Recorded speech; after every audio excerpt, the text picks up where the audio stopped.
No vasto e implacável cenário do Oceano Pacífico, a Segunda Guerra Mundial era travada com uma intensidade e uma escala sem precedentes.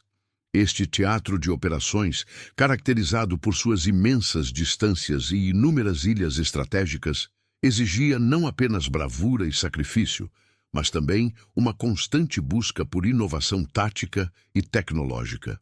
As forças aliadas e japonesas se enfrentavam em um conflito brutal, onde o domínio naval e aéreo eram cruciais para a sobrevivência e o avanço. O Império do Japão, com sua formidável frota e uma doutrina naval bem estabelecida, havia demonstrado sua capacidade de projetar poder em todo o Pacífico, consolidando uma reputação de adversário temível e altamente competente no combate marítimo, com vitórias significativas nos primeiros anos da guerra. Contudo, mesmo os mestres da guerra naval japonesa seriam confrontados com um novo tipo de terror, uma ameaça que reescreveria as regras do engajamento em questão de minutos. Em março de 1943, um evento em particular chocou o alto comando japonês, revelando uma vulnerabilidade inesperada em suas rotas de suprimento e reforço. Durante um ataque aéreo coordenado, aeronaves B-25 Mitchell da Força Aérea Americana conseguiram destruir 8 de seus navios em um período incrivelmente curto de apenas 15 minutos. Esta não foi uma vitória comum, nem um mero resultado da superioridade numérica. Foi a demonstração da arte americana do ataque coordenado, uma tática que transformou comboios inteiros em sucata com uma eficiência devastadora, até então inimaginável para os padrões da guerra naval. A velocidade e a precisão deste assalto foram inéditas. O que os japoneses enfrentaram não foi um bombardeio convencional, com ataques de alta altitude e trajetórias previsíveis, mas uma barragem calculada e executada com uma agressividade que anulou suas defesas antiaéreas e estratégias de evasão. Os navios, carregados com tropas e suprimentos vitais, foram pegos em uma emboscada aérea que combinava poder de fogo e manobras táticas de forma letal. Este episódio marcou um ponto de virada, uma prova irrefutável de que o combate naval estava evoluindo rapidamente. A capacidade de neutralizar um comboio inteiro em janelas de ataque tão curtas não apenas resultou em perdas materiais significativas, mas também infligiu um golpe psicológico profundo, forçando uma reavaliação completa das estratégias defensivas japonesas. Este momento no tempo redefiniu para sempre o combate naval no Pacífico, estabelecendo um novo padrão de eficiência e letalidade no ar contra o mar. Em março de 1943, o cenário da guerra no Pacífico estava em um ponto crítico. Após a exaustiva campanha de Guadalcanal, que se encerrou no início do ano, as forças aliadas haviam conquistado uma vitória estratégica significativa, mas o Império Japonês ainda mantinha posições defensivas robustas e tentava consolidar seu controle sobre vastas áreas. Neste contexto, a região entre a Nova Guiné e a Nova Bretanha emergiu como um teatro de operações de importância vital. Geograficamente, a Nova Guiné, com sua densa selva e terreno montanhoso, era um obstáculo natural, enquanto a Nova Bretanha, uma ilha maior ao leste, abrigava a crucial base naval e aérea japonesa de Rabaul. Rabaul era a principal fortaleza japonesa no sudoeste do Pacífico, servindo como um centro logístico e de comando para suas operações na região. Para as forças japonesas, manter e reforçar suas guarnições na Nova Guiné, especialmente em pontos como Ley e Salamaua, era essencial para conter o avanço aliado e proteger o flanco de Rabaul. Essas posições eram consideradas a linha de frente de sua defesa externa. No entanto, o transporte de tropas, equipamentos e suprimentos para essas áreas distantes era um desafio logístico monumental. A única rota marítima viável para esses reforços passava invariavelmente pelo Mar de Bismarck, um corpo d'água relativamente estreito e cercado por ilhas, que se tornava, portanto, um gargalo crucial. Este mar funcionava como um corredor obrigatório para qualquer comboio que se dirigisse à Nova Guiné a partir de Rabaul ou de outras bases mais a leste. Do lado aliado, o objetivo era claro e direto: cortar essas rotas de suprimento e reforço japonesas. O general Douglas MacArthur, comandante das forças aliadas no sudoeste do Pacífico, estava determinado a isolar e neutralizar Rabaul através de uma série de movimentos de salto de ilha e estrangulamento logístico. A interrupção dos comboios japoneses era uma parte fundamental dessa estratégia, pois enfraqueceria as guarnições inimigas, diminuiria sua capacidade de resistência e pavimentaria o caminho para futuras ofensivas aliadas. A inteligência aliada monitorava de perto os movimentos navais japoneses, buscando oportunidades para interceptar e destruir esses comboios antes que chegassem aos seus destinos. A necessidade japonesa de reforçar suas posições na Nova Guiné, combinada com a determinação aliada de impedir esses reforços, criou uma situação de alta tensão. Em fevereiro de 1943, os japoneses formaram um grande comboio para transportar a 50ª Divisão de Infantaria, com aproximadamente 900 tropas, além de suprimentos e equipamentos pesados, de Rabaul para Lae. A frota era composta por 8 navios de transporte e uma escolta de 8 contratorpedeiros. A travessia do Mar de Bismarck era inevitável, e ambos os lados sabiam que um confronto era iminente. O palco estava montado para a Batalha do Mar de Bismarck, um evento que se tornaria um ponto de inflexão decisivo na campanha do Pacífico, testando novas táticas e redefinindo o poder aéreo contra o poder naval. Para enfrentar a formidável frota japonesa e suas bem estabelecidas doutrinas de defesa naval, as forças aliadas precisavam de uma inovação que transcendesse os métodos de ataque aéreo convencionais. O protagonista aéreo dessa nova abordagem seria o bombardeiro médio B-25 Mitchell, uma aeronave robusta e versátil, inicialmente projetada para missões de bombardeio de média altitude. Contudo, para as exigências do combate no Pacífico, onde a interdição marítima era crucial, o B-25 precisou ser drasticamente modificado, transformando-se de um bombardeiro tradicional em uma máquina de guerra antinávio altamente especializada. As modificações no B-25 Mitchell foram extensas e focadas em maximizar seu poder de fogo e sua capacidade de ataque em baixa altitude. A principal alteração envolveu a remoção da torre ventral, que se tornava ineficaz em voos rasantes, e a adição de um número significativo de metralhadoras de calibre 50, 12,7 mm, fixas na proa. Alguns modelos, como o B-25G e o B-25H, foram equipados com canhões de 75 mm no nariz, transformando a aeronave em uma plataforma de artilharia voadora capaz de desferir golpes devastadores. Essa concentração de armamento frontal permitia que o B-25 se aproximasse dos navios inimigos em alta velocidade, disparando uma barragem de projéteis antes de lançar suas bombas. Essa capacidade de metralhamento pesado não apenas suprimia o fogo antiaéreo inimigo, mas também causava danos diretos à superestrutura dos navios e eliminava as tripulações expostas no convés. A gênese de uma tática radical, conhecida como skip bombing, ou bombardeio de ricochete, surgiu da observação e da necessidade de superar as defesas navais japonesas. A ideia era simples, mas sua execução exigia precisão e coragem. Em vez de lançar bombas de alta altitude, onde a precisão era menor e os navios tinham mais tempo para manobrar, os pilotos lançariam as bombas em voo extremamente baixo, quase na altura do mastro do navio. A bomba, equipada com uma espoleta de retardo, ricochetearia na superfície da água como uma pedra, atingindo o casco do navio na linha d'água ou explodindo sob a quilha após saltar. Esse método visava causar danos estruturais críticos abaixo da linha d'água, onde a blindagem era geralmente mais fraca e os compartimentos vitais do navio eram mais vulneráveis.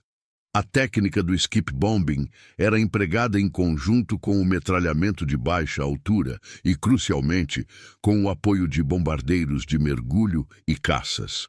A estratégia era criar um inferno coordenado para qualquer formação naval. Enquanto os B-25 se aproximavam em voo rasante para o bombardeio de ricochete e o metralhamento devastador, outras aeronaves, como os bombardeiros de mergulho, por exemplo, A-20 Havocs ou SBD Dauntless, dependendo da disponibilidade e missão específica, atacavam de altitudes mais elevadas. Os bombardeiros de mergulho, com sua capacidade de atingir alvos com grande precisão de cima para baixo, focavam em danificar as pontes, os sistemas de controle de fogo e as plataformas antiaéreas dos navios, forçando as tripulações a se concentrarem em múltiplos vetores de ataque. Simultaneamente, caças como os P-38 Lightnings, que muitas vezes acompanhavam as formações de ataque, garantiam a superioridade aérea e podiam realizar seus próprios ataques de metralhamento contra os navios, aumentando a confusão e a supressão das defesas inimigas. Essa combinação de táticas criava um ambiente de combate onde os navios japoneses eram atacados de todas as direções e altitudes, com diferentes tipos de armamento. As bombas ricocheteando na água, os projéteis de metralhadora rasgando o ar e os bombardeios de mergulho caindo do céu formavam uma barragem contínua e esmagadora. A coordenação entre essas unidades aéreas era a chave para o sucesso, transformando o B-25 Mitchell e sua tática de skip bombing em uma peça central de uma estratégia de ataque aéreo que prometia ser letalmente eficaz contra qualquer comboio naval. Esta abordagem, meticulosamente planejada e ensaiada, estava prestes a ser testada no calor da batalha, redefinindo as expectativas e as realidades da guerra naval no Pacífico. A eficácia sem precedentes do skip bombing não residia apenas na audácia da ideia ou nas modificações dos bombardeiros B-25 Mitchell. Sua letalidade foi forjada em um processo rigoroso e inovador de treinamento e engenharia. Uma curiosidade extra que transformou uma tática arriscada em uma arma de precisão devastadora. A execução do bombardeio de ricochete exigia uma coordenação impecável e um domínio técnico que ia muito além das manobras aéreas convencionais. Não bastava voar baixo. Era preciso fazê-lo com uma exatidão milimétrica para que a bomba se comportasse conforme o planejado. Os desafios eram múltiplos. O ângulo de aproximação, a velocidade da aeronave, a altitude exata de lançamento e o ponto de impacto na água eram variáveis críticas. Uma pequena imprecisão poderia fazer com que a bomba afundasse sem explodir, ricocheteasse de forma ineficaz para longe do alvo, ou pior, explodisse prematuramente, colocando em risco a própria aeronave. Para superar essas complexidades, as tripulações americanas foram submetidas a um programa de treinamento intensivo e altamente especializado. Este treinamento inovador não ocorreu em campos de batalha ou em áreas de testes militares convencionais. Para aperfeiçoar o ângulo e o timing do ricochete das bombas, os pilotos e suas equipes foram deslocados para grandes lagos americanos, como o Lago Havasu e o Lago Mead. Esses vastos corpos d'água ofereciam um ambiente controlado e seguro, ideal para simular as condições do mar sem a ameaça inimiga ou as complexidades da recuperação de bombas em águas oceânicas profundas. Nesses locais, foram instalados alvos flutuantes que simulavam os navios japoneses, permitindo que as tripulações praticassem repetidamente seus ataques. O processo começou com uma fase de experimentação. Engenheiros aeronáuticos e especialistas em balística trabalharam em conjunto com os pilotos para determinar os parâmetros ideais. Eles testaram diferentes altitudes que variavam entre 20 e 60 metros e velocidades de voo, geralmente entre 320 e 400 km por hora. O ponto de lançamento da bomba, a uma distância específica do alvo para permitir o ricochete, foi meticulosamente calculado. As bombas utilizadas no treinamento eram inertes ou continham cargas de fumaça e corante, permitindo que os resultados de cada lançamento fossem observados e analisados em tempo real. Câmeras instaladas nas aeronaves e em pontos estratégicos no solo registravam cada tentativa, fornecendo dados cruciais para aprimorar a técnica. A precisão não era um golpe de sorte, mas o resultado de uma engenharia meticulosa aplicada tanto à tática quanto ao equipamento. A escolha da bomba era fundamental. Bombas de uso geral, como as de 500 ou 1000 libras, foram as mais empregadas.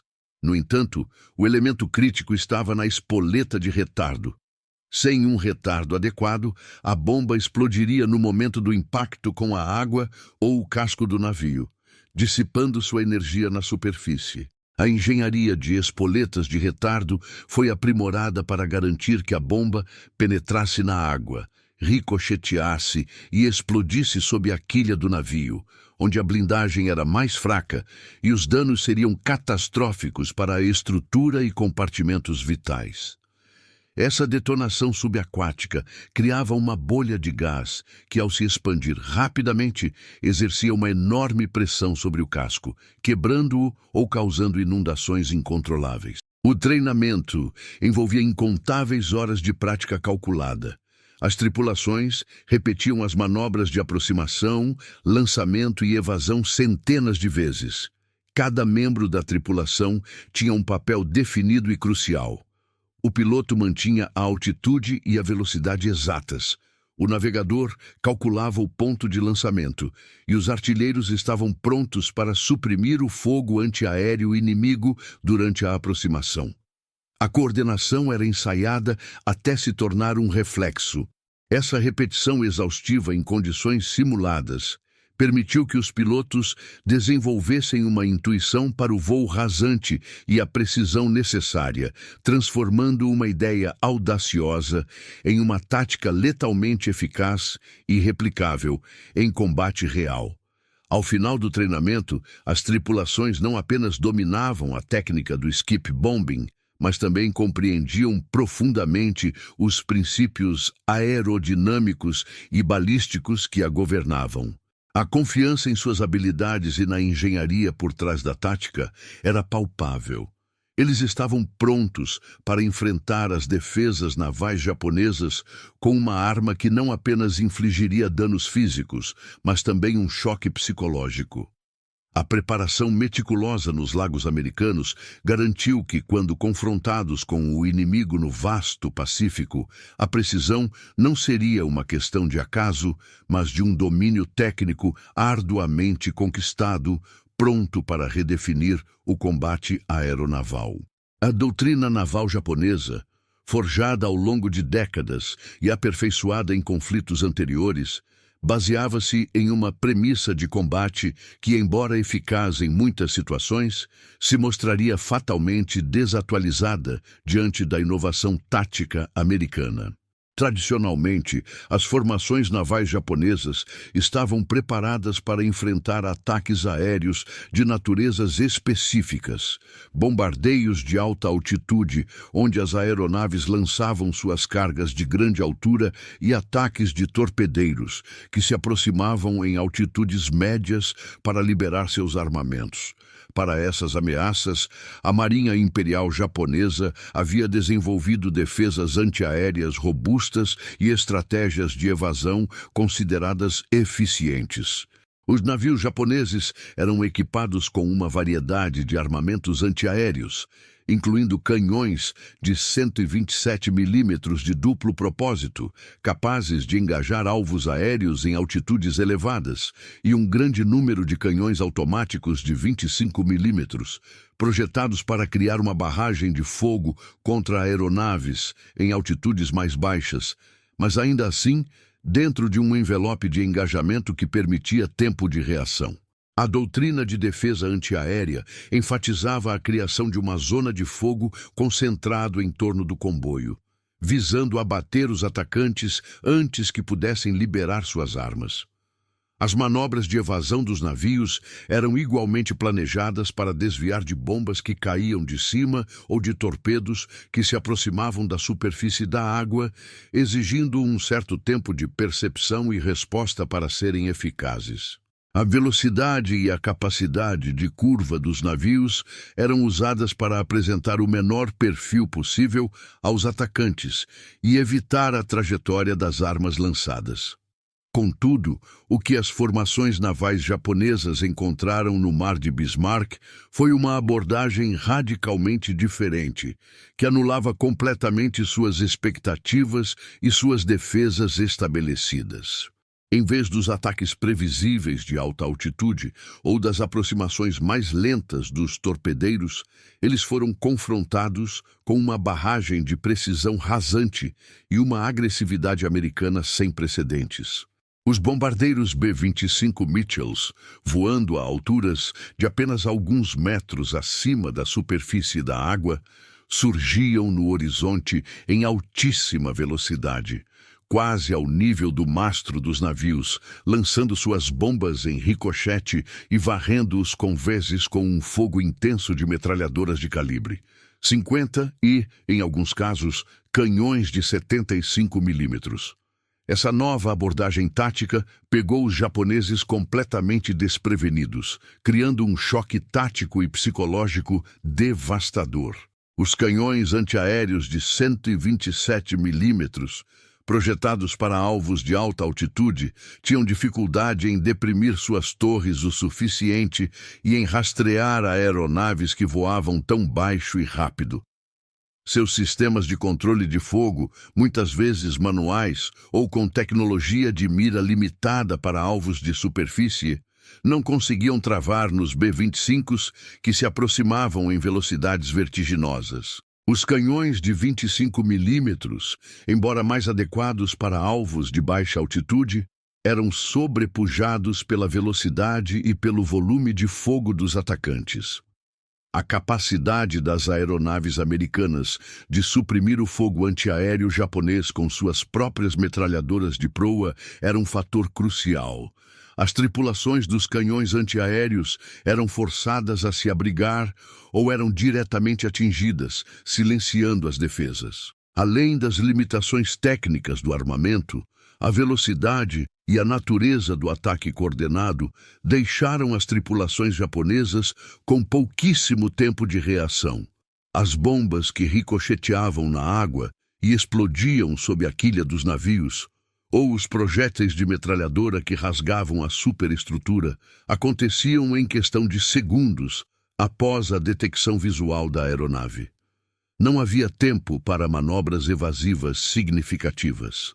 A coordenação entre os B-25s, os bombardeiros de mergulho que atacavam de cima e os caças que varriam a área de defesa criava um cenário de múltiplas ameaças simultâneas, sobrecarregando a capacidade de comando e controle dos navios.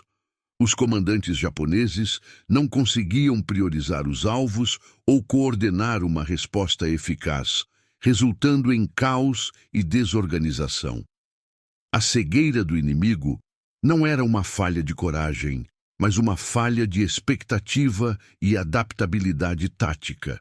A Marinha Imperial Japonesa, acostumada a impor suas próprias regras no combate naval e a enfrentar adversários com táticas mais convencionais, foi confrontada com uma inovação que não havia previsto. A precisão rasante e a agressividade dos ataques americanos anularam suas defesas, tornando seus navios vulneráveis a danos catastróficos abaixo da linha d'água e expondo suas tripulações a um fogo devastador. Esse descompasso entre a expectativa e a realidade do combate se mostraria um fator decisivo na Batalha do Mar de Bismarck, marcando o fim de uma era de previsibilidade na guerra naval e o início de uma nova fase de combate aeronaval no Pacífico. O clímax da Batalha do Mar de Bismarck se desenrolou em uma série de ataques aéreos coordenados que transformaram o Mar de Bismarck em um inferno para o comboio japonês. Na manhã de 2 de março de 1943, a inteligência aliada confirmou a posição do comboio que navegava a leste de Finschhafen, na Nova Guiné. As condições meteorológicas, inicialmente desfavoráveis com nuvens baixas, começaram a melhorar, abrindo janelas de visibilidade cruciais para a aviação aliada. Esta mudança permitiu que as formações de ataque, compostas por bombardeiros médios B-25 Mitchell, bombardeiros de mergulho A-20 Havoc e caças P-38 Lightning, fossem lançadas em plena força contra o comboio japonês. A primeira onda de ataque aliada, composta por caças P-38 Lightnings, desceu sobre o comboio com o objetivo principal de suprimir as defesas antiaéreas japonesas e eliminar a cobertura de caças inimigos que pudessem estar presentes. Em uma série de mergulhos e passagens de metralhamento, os P-38s varreram os convéses dos navios, forçando os artilheiros japoneses a se abrigarem e diminuindo a intensidade do fogo defensivo. Essa tática de supressão foi crucial, pois abriu caminho para os bombardeiros que se seguiriam, reduzindo significativamente o risco para as aeronaves que voavam em baixa altitude e permitindo que se aproximassem dos alvos com maior segurança. Pouco depois, os B-25 Mitchells, modificados para o skip bombing e equipados com um arsenal impressionante de metralhadoras de calibre 50 na proa, iniciaram sua aproximação. Voando a altitudes extremamente baixas, por vezes a apenas 15 metros acima da superfície da água, os B-25s surgiram rapidamente no horizonte, pegando as tripulações japonesas desprevenidas. O rugido de seus motores a pleno, combinado com o som ensurdecedor das metralhadoras disparando, preencheu o ar. Milhares de tiros de calibre 50 riscaram a superfície da água e atingiram as superestruturas dos navios, as pontes de comando e as posições antiaéreas. Essa barragem inicial causava danos diretos e desorganizava a defesa, criando pânico entre as tripulações expostas e silenciando muitos dos pontos de fogo inimigos. Em seguida, os B-25s liberaram suas bombas de 500 ou 1000 libras. As bombas ricochetearam na água, como pedras atiradas com força, seguindo uma trajetória calculada. Com espoletas de retardo precisamente ajustadas, elas atingiam o casco dos navios na linha d'água ou mergulhavam e explodiam sob a quilha, onde a blindagem era mais vulnerável. A detonação subaquática criava uma onda de choque massiva, capaz de quebrar a espinha dorsal de um navio, ou abrir grandes rombos no casco, causando inundações incontroláveis e danos estruturais catastróficos que levavam ao afundamento rápido. A visão das bombas saltando sobre a água e explodindo sob os navios foi um espetáculo de destruição que os marinheiros japoneses jamais haviam testemunhado. Simultaneamente aos ataques dos B-25s, os bombardeiros de mergulho A-20 Havoc e em outras ondas de ataque, bombardeiros SBD Dauntless desciam de altitudes mais elevadas, adicionando outra camada de ameaça. Com suas bombas caindo em trajetórias quase verticais, eles visavam as pontes, os convéses e os sistemas de controle de fogo dos navios. Essa coordenação de ataques de diferentes vetores, rasante e vertical, sobrecarregava as defesas antiaéreas japonesas, que não conseguiam se ajustar rapidamente para combater múltiplas ameaças de altitudes variadas. A fumaça dos incêndios, as explosões e os destroços se acumulavam, obscurecendo a visão e aumentando a confusão a bordo dos navios japoneses, tornando a resistência organizada praticamente impossível. Os números de impacto desta batalha foram devastadores e se desenrolaram em uma velocidade chocante. Em uma série de surtidas relâmpago, dezenas de aeronaves americanas, operando em perfeita coordenação, neutralizaram o comboio japonês em janelas de ataque de apenas alguns minutos. O primeiro ataque principal, que durou aproximadamente 15 minutos, foi suficiente para selar o destino de grande parte da frota.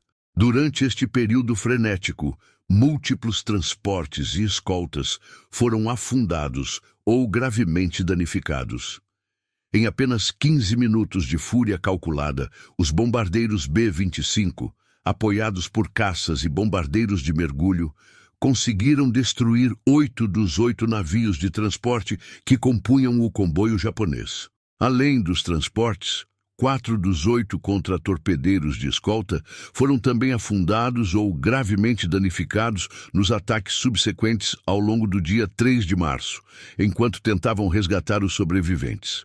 A precisão e a letalidade do skip bombing, combinadas com a tática de ataque coordenado, resultaram na perda total do comboio. As tropas japonesas, que somavam cerca de 6.900 homens, estavam a bordo desses navios.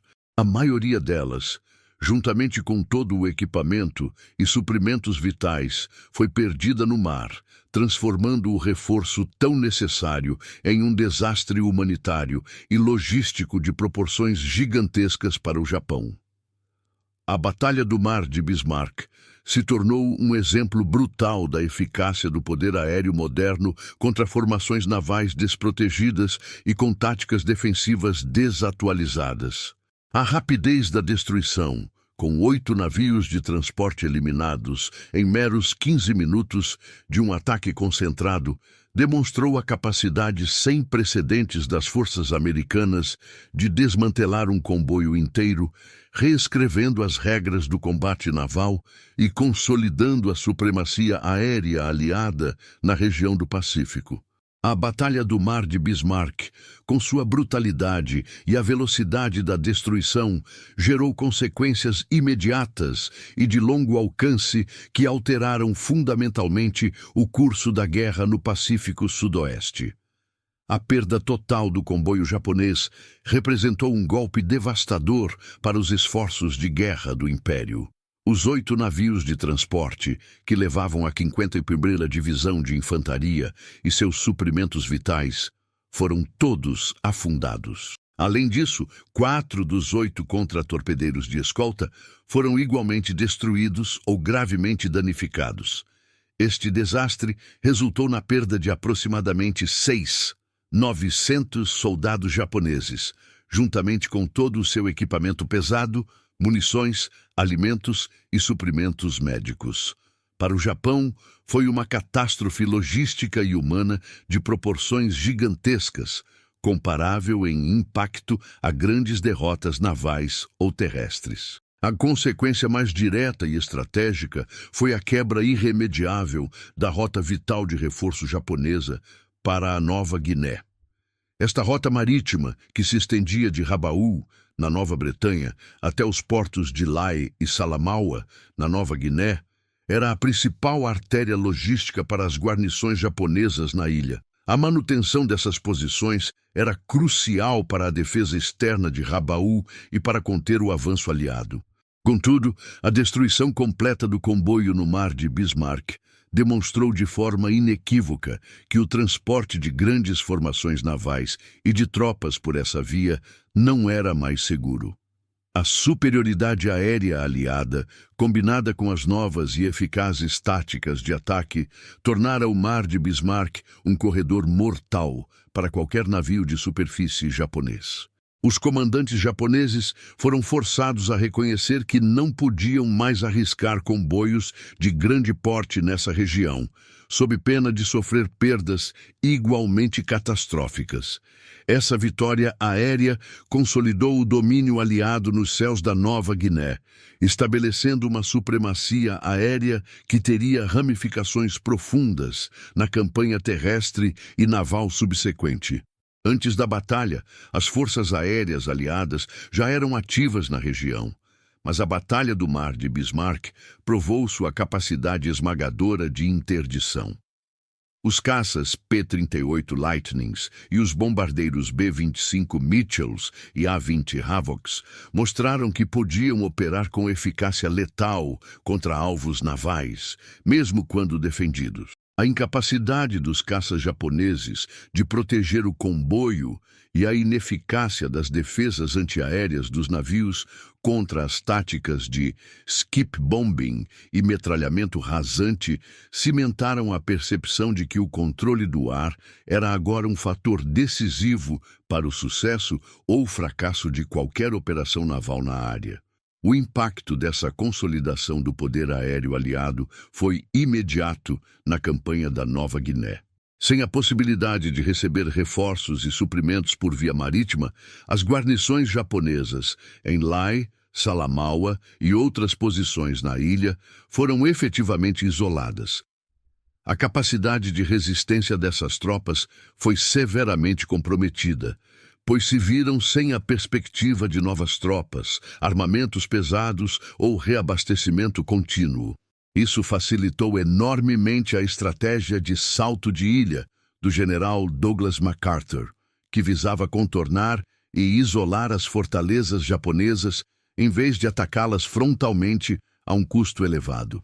Ao cortar as linhas de suprimento, as forças aliadas puderam enfraquecer o inimigo antes mesmo de engajar em combate terrestre direto, tornando as futuras operações de desembarque e avanço muito mais viáveis e com menor custo em vidas aliadas. Em uma perspectiva estratégica mais ampla, a Batalha do Mar de Bismarck marcou um ponto de virada crucial no Pacífico. Ela demonstrou inequivocamente que a era em que grandes comboios podiam operar com relativa segurança em águas contestadas, mesmo com escolta naval, havia chegado ao fim.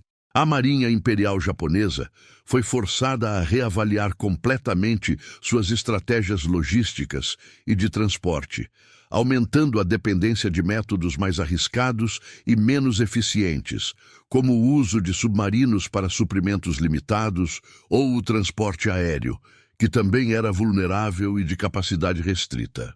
Esta batalha representou um passo fundamental para o isolamento de Rabaul, o grande objetivo estratégico aliado no sudoeste do Pacífico, ao estrangular suas linhas de vida.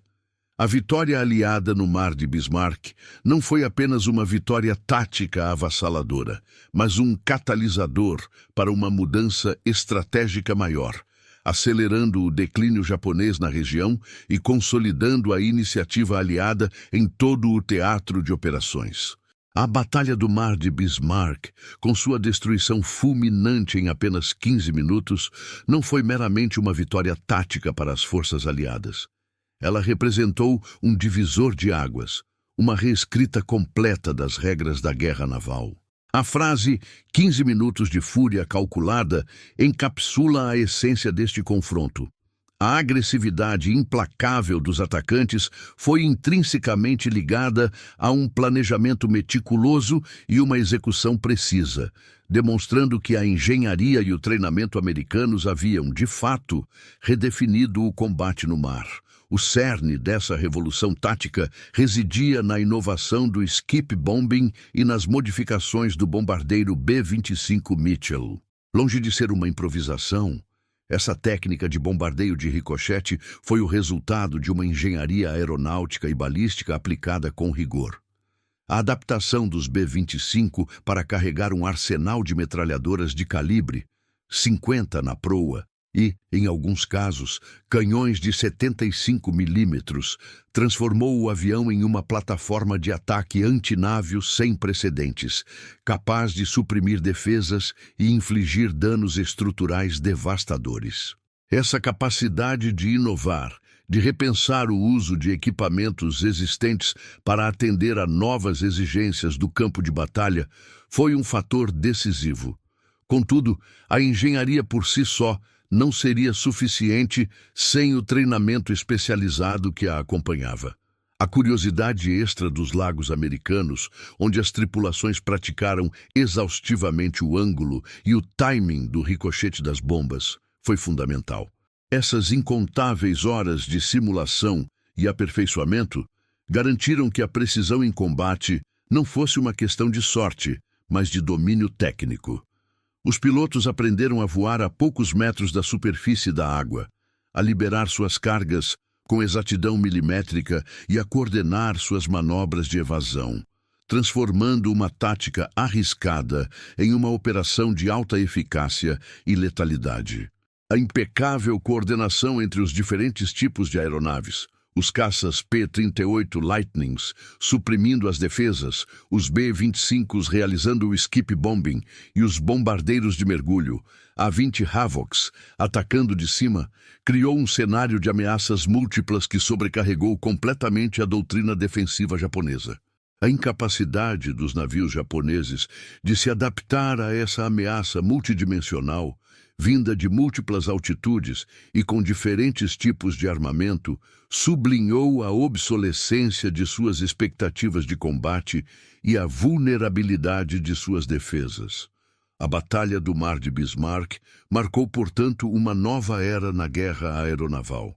Ela estabeleceu de forma inequívoca o poder decisivo da aviação contra comboios navais, mesmo aqueles com escolta.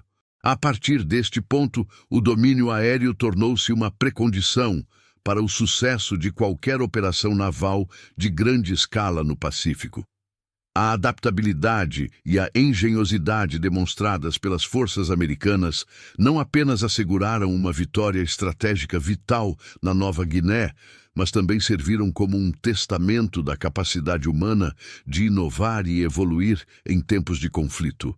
O legado de Bismarck não é apenas a destruição de um comboio, mas a lição de que a guerra é um campo de constante invenção, onde a mente humana, aliada à tecnologia e ao treinamento, pode redefinir o impossível.